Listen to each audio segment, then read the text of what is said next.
Tekma za uvrstitev v drugi del, kako pričakujete gostovanje? Ja, v bistvu po tem nizu slabih rezultatov imamo še vedno možnost, da sami odločamo o svoji usodi, kar je v bistvu neke vrste sreča, tako da neka priložnost, da se izkažemo, da popravimo te napake, ki smo jih delali v zadnjih 10 dneh. Verjamem, da smo dobro pripravljeni, predvsem pa imamo nekako občutek, da v gosteh boljše igramo, tako da upam, da bo to voda na naš mlin in da bomo zmagali v Nemčiji in da ne bomo odvisni od drugih rezultatov.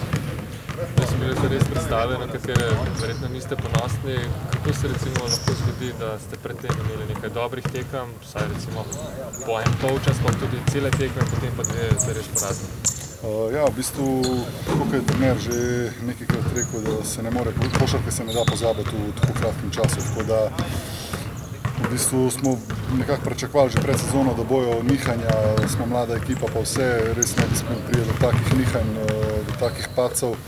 ampak skušamo se pobrati, verjemite, da je nam v bistvu najtežje, tako da skušamo dati glave skupaj in vsako tekmo iti močnejši iz tega in vsakega poraza se tudi nekaj naučimo. Z Oldenburgom ste že igrali, izgubili v Stožice, kaj lahko rečete? Glede na to, da smo do zdaj vsakega nasprotnika v skupini že enkrat zmagali, verjamem, da bo tudi po tej tekmi tako da ne vem, so ekipa dosti podobna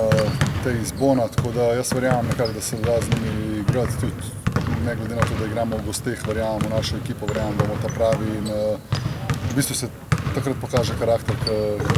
ekipa najbolj potrebuje zmago.